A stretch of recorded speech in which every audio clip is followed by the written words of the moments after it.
it somehow got more confusing. We have a new update from an NFL insider that kind of has a bit of a weird turn on this Matthew Stafford situation, as well as a preview of the joint practice with the Saints tomorrow, some players to watch for that. All that and more in this episode of Rams Digest, and welcome back to another episode of Rams Digest. I'm your host, Joshua Finehirsh. And before we get into this episode, make sure to hit the subscribe button right now. We are on the road to 5K subscribers, so if you want to be a part of that journey, make sure to hit that subscribe button right now and click that notification bell. Turn it to all so you get notified and never miss whenever we upload our daily new Rams Digest videos covering all things Rams. And make sure to leave a like on this video for preseason week 2. The Rams and the Chargers face off on Saturday at SoFi Stadium at 4 p.m. Pacific time. Leave a like on this video for that. And I do, before we want to get into it, make sure that I shout out some of the comments from last video that I forget some of the names, so I do apologize on that front. But I do know someone in the comments mentioned something about a Pilates treatment, which was a very thoughtful insight that actually worked for their own back issues, which was very interesting. I did not know that Pilates, I know Pilates is healthy, but I did not know it was able to actually really help with back pain. So maybe that is something Matthew Stafford can try. That was really great insight, and I agree with a lot of your concern in the comments as where we are now as well. But maybe this new update will change that, as we have this story from Rams Wire and the Pat McAfee Show coming in for a duo story here, as we're going to get into that one right now. But we do have a quick update, though, from Sarah Barshop, a Rams insider. And it was just a jog through for the Rams today, but Matthew Stafford is not out with the other quarterbacks at practice. This is from a little more than 3 hours ago now from when I am recording this, but that was the news of today, that Stafford was not out there yet again with the other quarterbacks at all for this jog through practice. So we are yet to determine when he is coming back to practice, but we do have a bit more of a positive update, I guess you could say, to share with you here. Matthew Stafford is one of the toughest players in the NFL, a reputation he earned a long time ago during his time with the Detroit Lions. He's battled through countless injuries before, but his lingering back issue is not something he's taken the field with. That's probably not his decision, though. That bottom line here of this image is definitely what the interesting part of this is. That's probably not his decision, which makes me think that he is further along than we all think based on the fact that he missed practice this week. Most likely Tuesday's practice is Monday. Even Coach McVay said he wasn't feeling well enough, so that does seem like that was a pain management thing. But yesterday and today, it definitely seems like, based on that line, he can practice based on where he is in his injury recovery timeline right now. Peter Schrager of ESPN said on the Pat McAfee Show today that if it were up to Stafford, he would probably be practicing right now. It's the Rams who are being extra careful with their star quarterback, ensuring he doesn't make his back worse before the regular season starts. Yeah, I mean, that is definitely a fair assumption that the Rams are doing. But before we get into some more analysis on this, I do want to show the quote that Peter Schrager said earlier today. So we'll get to that to you right now. There was an expectation that he was going to play Monday. Obviously, he doesn't, Schrager said. The thing I'm hearing is this. They're being ultra cautious, and that Matthew, if it were up to him, would probably be out there. But they are not risking anything. He's had some pain. They're just going to let him sit until he's fully ready, until they feel he's fully ready. And that is from NFL insider Peter Schrager. Again, Peter Schrager is one of my favorite NFL insiders. He's been doing this really at a high level for over 10 years now. So he's definitely a guy who I trust when it comes to these reports. Very detailed and thoughtful reporter. But the last line of that quote, I'm going to bring it up again so that you all can see it. Until they feel he's fully ready. Now that is the main part of this quote there, as well as the three ultras, triple ultra cautious there, which definitely puts emphasis on that part. But the fact that it's until they feel he's fully ready makes me think that Matthew Stafford can do some things. He's obviously not 100% yet. I didn't expect that. But for him to be able to do even just individual drills, as he was supposed to start off with doing that and a little bit of 7-on-7 work on Monday, even if he's just doing that at practice, that's still a sign in the positive direction. I didn't expect him to come back to practice Monday and throw 75 padded passes. Padded practice, he's throwing all these passes. That's not what I expected right away. I expected him to build up to that, obviously, but the fact that he's not even doing any type of work on the practice field, he's not even out there with the other quarterbacks, just gives me a bit of a weird and a confusing feeling, as the title of this video is, because I am confused now. As a Rams fan, I get they want to be cautious. I understand them not rushing him back into doing fully padded practices with no limitations, but for him not to be doing anything, it makes me think that there might be a bit of a disconnect going on that has not been confirmed. And I'm going to leave in the comments right now, what do you think about where we are right now in this Stafford injury saga? Because we have the workout that goes really well on Saturday. We're all hyped. The concern meter that I've been doing was down to a 1.5 out of 10. I was like, okay, he's going to work his way back up this week. Next week, hopefully, he gets back into full reps and he's ready for week 1. We put this behind us. But now, I don't know where we are.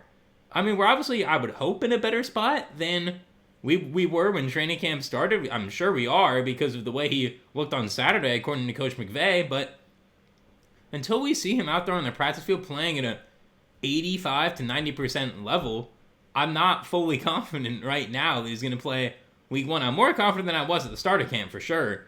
And the concern level for me is still at a 4 out of 10, like I said. That he misses week 1. I'm not at a 8, 9 out of 10 just yet, but it's definitely a weird spot that we're in right now. So comment down below what you think about this, because I can understand there being disconnect. We see this all the time, especially with Kawhi Leonard and the Spurs. I know another NBA reference, but that was like the main reason why he left the Spurs, why he wanted out, was because of the way they were managing his injury, and they even misdiagnosed him. That was a whole different thing. But or KD on the Warriors, he was kind of pressured to play too early, and then obviously we saw what happened with that. He ended up missing a full season. So I understand them being cautious, but I do think he should at least be doing something. That there's a bit of a moderate path that the Rams can take with this. And obviously, if Matthew feels any pain or a flare-up, obviously he would notify the medical staff and he would stop. So comment down below what you think about this, because I really don't know what to think in terms of where we are right now.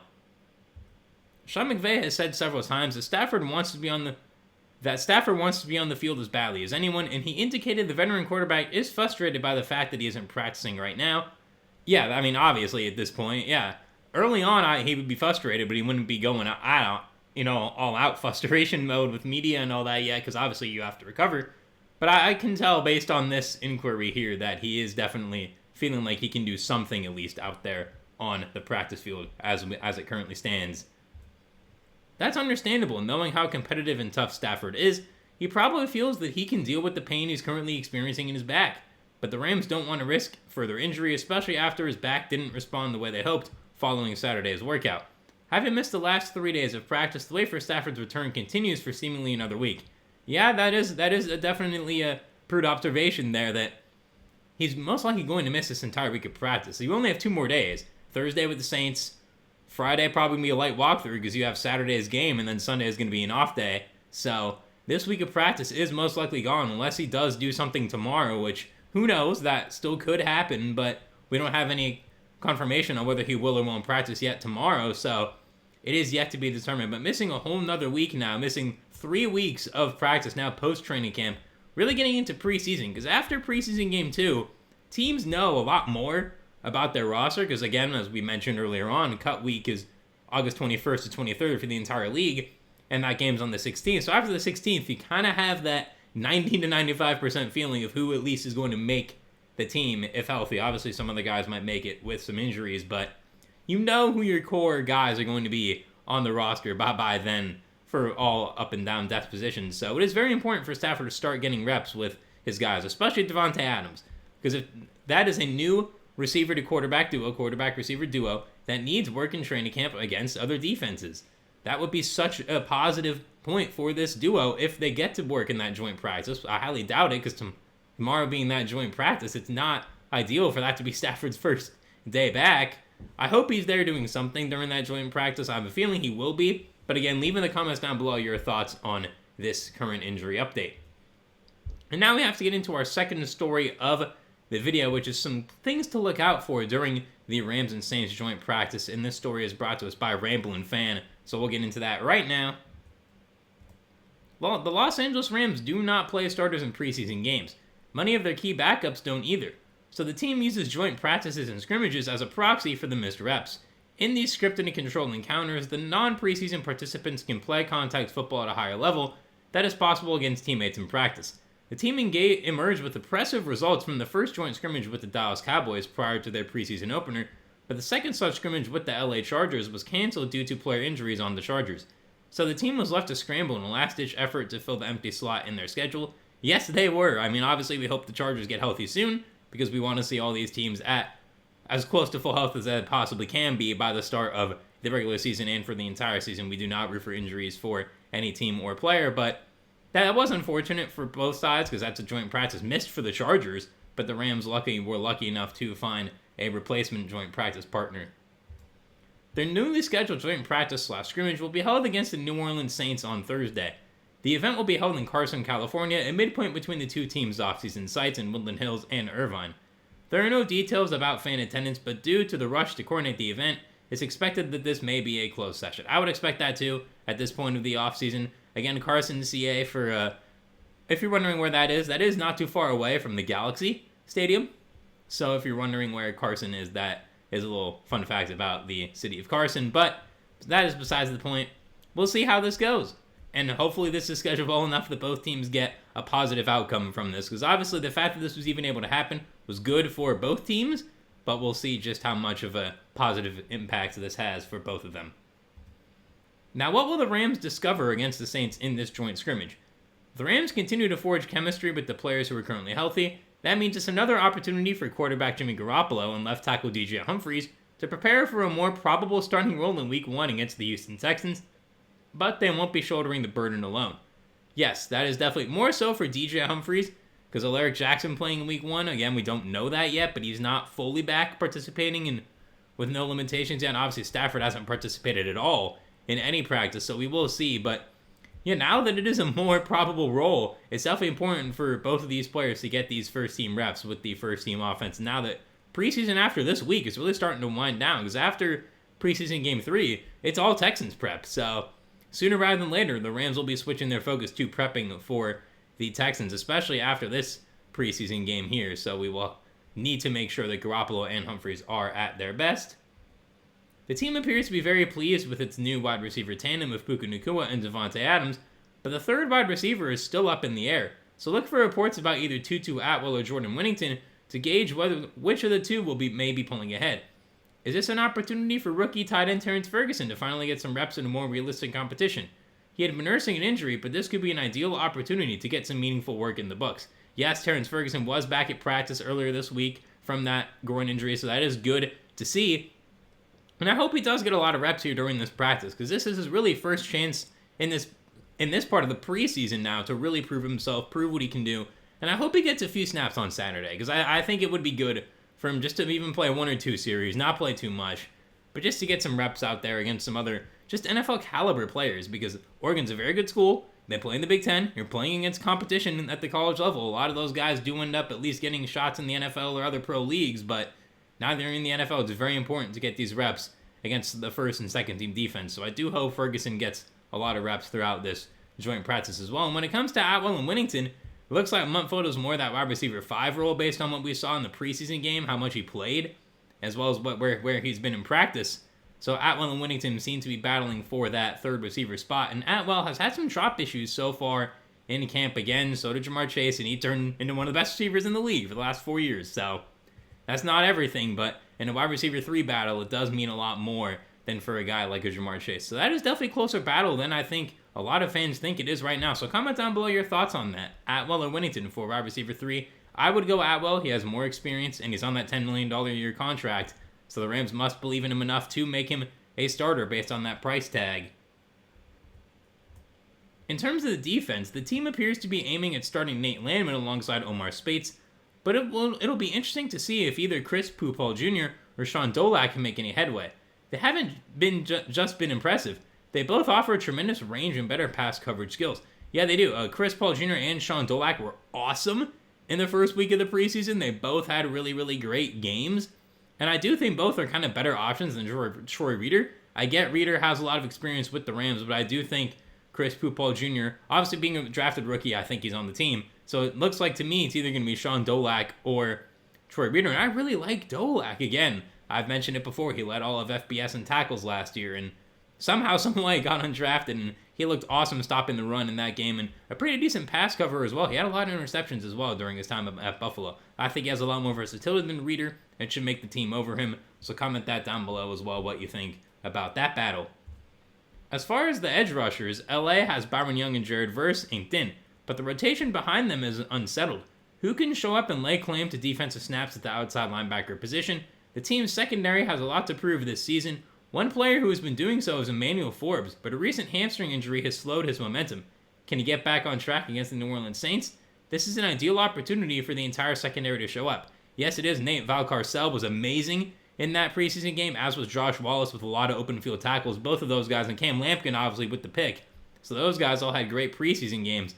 But Emmanuel Forbes missing that game with the hamstring injury, just now back at practice. So I do think it is going to be very, very important for Forbes to have a good game and have a good preseason game this week for him to make the roster. He's a lanky corner at 6'1", not 6'3", that's on me, but 6'1". He is a lanky corner. He has good size, good speed. He's put on weight this offseason. The Rams seem to have liked him. He was getting first-team reps before his injury, so that is very interesting to see just how many reps he will get at the cornerback position during this joint scrimmage and the preseason game. This is the last chance to fine-tune starters and key players before the season arrives. As such, it's vital that as many players get a chance to get meaningful snaps. It may not reveal innovations for the 2025 season, but it will shine a light on who will be counted on to deliver, and that makes this a very important event. Thank you for reading. Well, thank you for writing this, Rainbow fan, but that is besides the point. That is definitely correct. It is very important for all these players to get all the reps that they need so they are ready for this upcoming regular season and the preseason game on Saturday for those still trying to fight where they're going to be on the roster. And that is all for this episode of Rams Digest. Make sure to hit that subscribe button so you're on the journey to 5K subscribers. Click that notification bell, turn it to all so you get notified and never miss whenever we post our daily new Rams Digest videos covering all things Rams. Leave a comment down below your thoughts on the Stafford injury and the bit of a confusing place we're in right now. I don't know what to think right now at this point, so leave it down below in the comments. I'll be liking your comments as always, and shouting you out in more videos. And I'm going to have the names next time. That's on me for not having the names. And leave a like on this video for the joint practice tomorrow with the Saints, the second one of the season, and for preseason week 2, almost underway officially on Saturday at 4 p.m. Leave a like on this video for that right now. And I've been your host, Joshua Finehirsh. Thank you very much for watching another episode of Rams Digest. I hope you enjoyed it. I'll see you soon for another one, and have a great rest of your day.